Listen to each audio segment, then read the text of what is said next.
Jesus began talking about the majestic stonework of the temple and the memorial decorations on the walls. But Jesus said, "The time is coming when all these things will be completely destroyed. Not one stone will be left on top of another." "Rabbi," they asked, "when will this happen?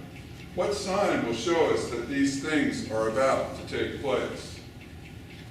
Jesus replied, "Do not let anyone mislead you, for many will come in my name, claiming, 'I am the Messiah,' and saying, 'The time has come.'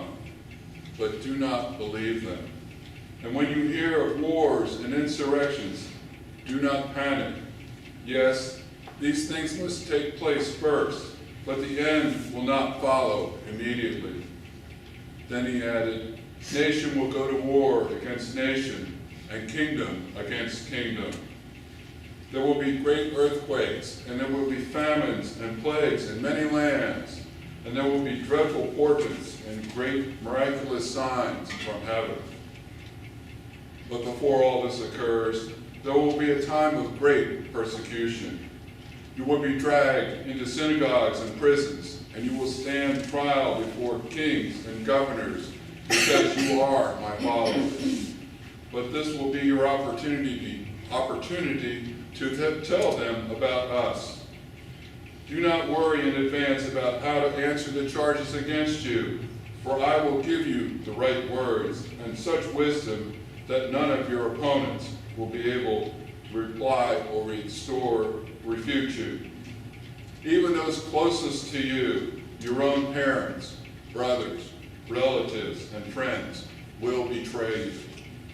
They will even kill some of you, and everyone will hate you because you are my followers. But not a hair of your head will perish. By standing firm, you will gain your souls. And when you see Jerusalem surrounded by armies, then you will know that the time of destruction has arrived. Then those in Judea must flee to the hills. Those in Jerusalem must get out, and those out in the country should not return to the city. For those will be the days of revenge, and the prophetic words of the scriptures will be fulfilled. How terrible it will be for pregnant women and for nursing mothers in those days. For there will be disaster in the land and great anger against this people. They will be killed by sword or sent away as captives to the nations of the world. And Jerusalem will be trampled underfoot by the Gentiles until the age of the Gentiles comes to an end. And there will be strange signs in the sun, moon, and stars. And here on earth the nations will be in turmoil, perplexed by the roaring seas and strange tides. People will be terrified at what they see coming upon the earth, and for the powers of heavens will be shaken. It will be then that everyone will see the Son of Man coming on a cloud with power and great glory. So when all these things begin to happen, stand and look up, for your salvation draws near. Then he gave them this illustration. Notice the fig tree or any other tree. When the leaves come out, you know that without being told that summer is near. In the same way, when you see all these things taking place, you will know that the kingdom of God is near. I tell you the truth, this generation will not pass from the scene until all these things have taken place. Heaven and earth will pass away, but my words will never pass away. Every day Jesus went to the temple to teach, and each evening he returned to spend the night on the Mount of Olives. The multitudes gathered at the temple early each morning just to hear him. My sisters and brothers, the gospel of the Lord. Praise to you, Lord Jesus Christ. You know, the stars were falling in the sky 2 years ago. I was thinking, I barely made it out. It's not right up to the dawn.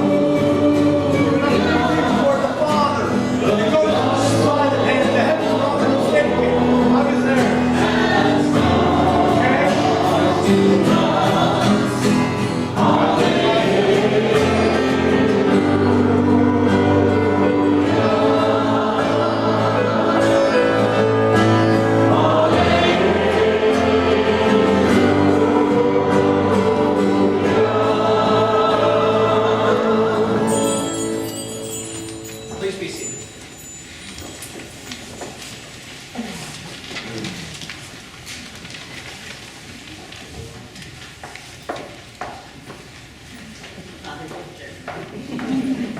did my wedding.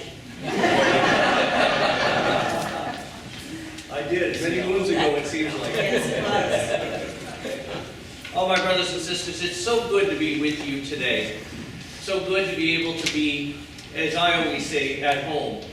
But to my congregation in Florida, they told me before I left, please come back. Bishop Peter and I always made a pact together. When he started this parish, he said, and as we started, he said, I was working full-time and only a part-time priest at the time, and he says, when you retire, Father Victor, you come back to St. Matthew's, and then we're going to work together until the Lord calls us home. So when Bishop Peter called me when I was in Florida and said, Father Victor, there's a little parish that's starting up in Largo, and it's started by the people, and they need a priest. Would you go and at least say Mass for them one Sunday a month? And I said, well, where are they? They gave me the address. It was 90 miles from my home, and I said, no. Too far. Then after a couple of weeks, my friend Bishop Peter calls again and says, they really could use a priest. And I said, okay, I'll drive it. So I drove 90 miles away from my home. And when I walked into the doors of St. Francis, I was mad at the Lord because I knew at that moment this is where He wanted me to be. So I made that drive sometimes 3 times a week until I moved down to the St. Petersburg area so I could be close to St. Francis. And they appointed me their pastor, and it has been one heck of a nice ride. And these readings today lend a lot of what that ride has been and what that ride continues to be.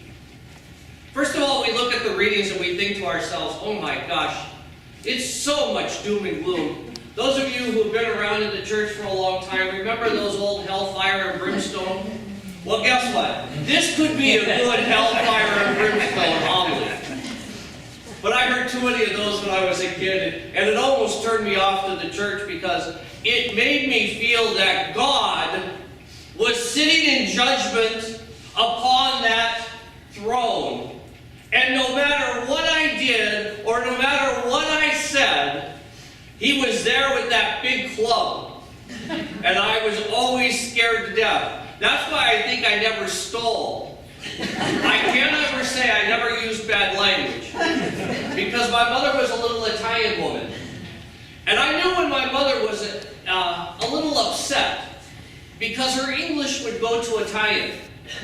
And soon my brothers and I figured out those were the words we were to memorize. At least God probably didn't understand Italian, and we could curse in Italian.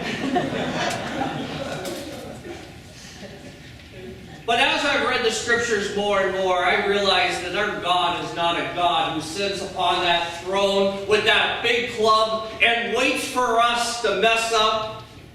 No, our God is a God who walks with us no matter where we go and no matter what we do. We just celebrated All Saints and All Souls Day. And the one thing I like to tell my congregation is that the saints lived in the past. We, the sinners, live in the future.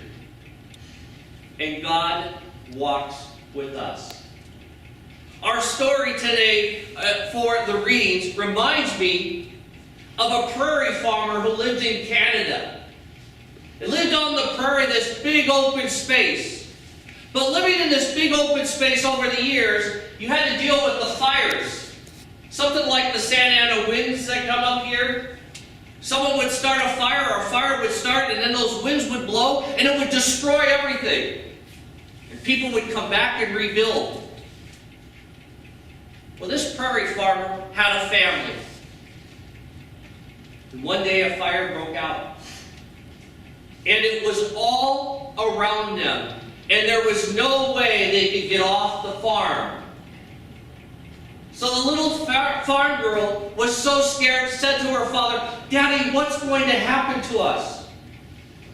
And the father said to his daughter, "Nothing's going to happen to us because I'm going to take care of us." And so he went out into his farm and he started a fire himself. A controlled fire. And it went around the house. And it burned everything.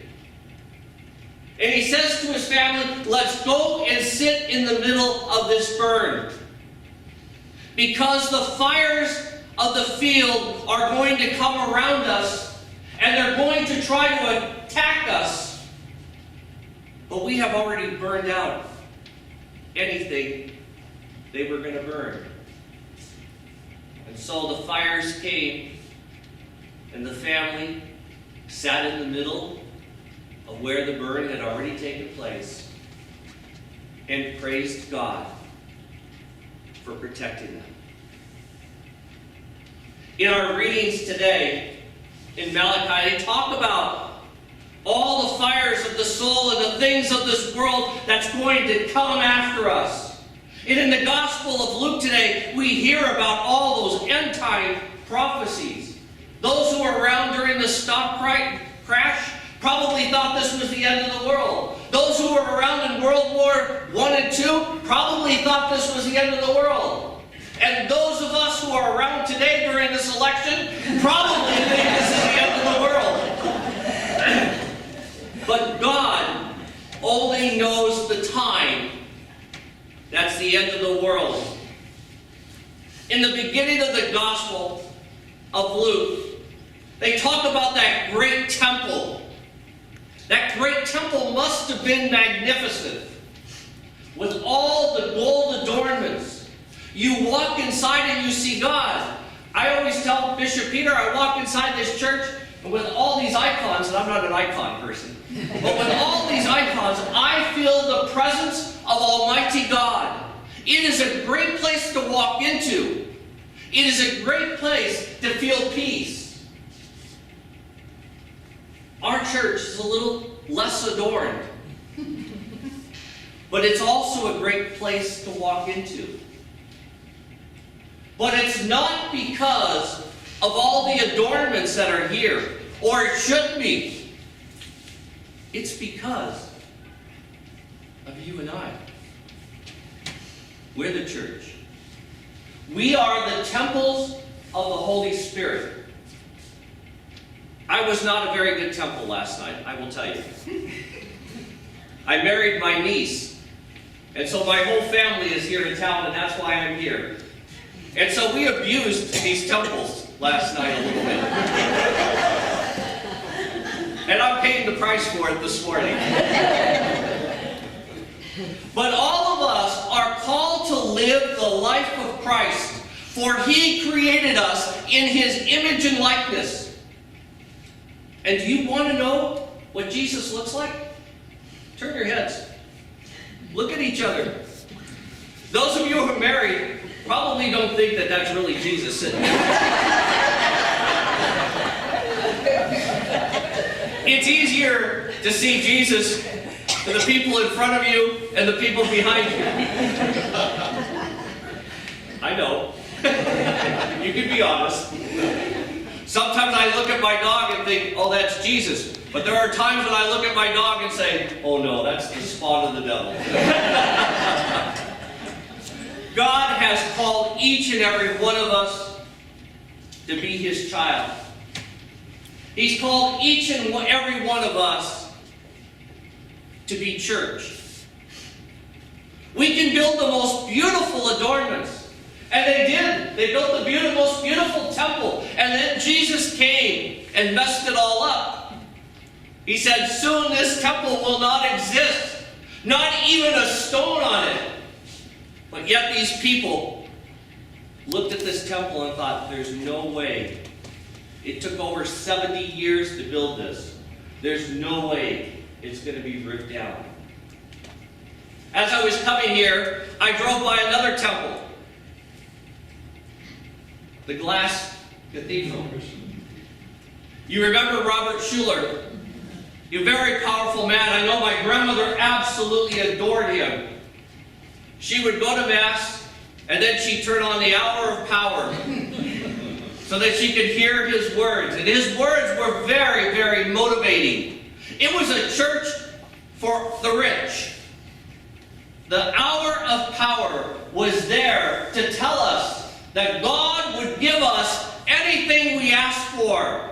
And if we served him well, he would reward us well. Well, we know what all happened to his church. It filed for bankruptcy.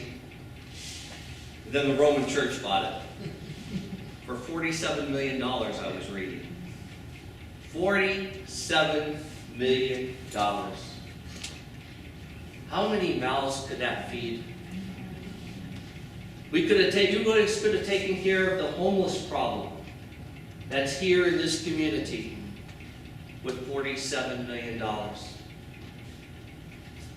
But that temple was built because God wanted it to be built. No, I'm not going to use the word I was going to use. An Italian word.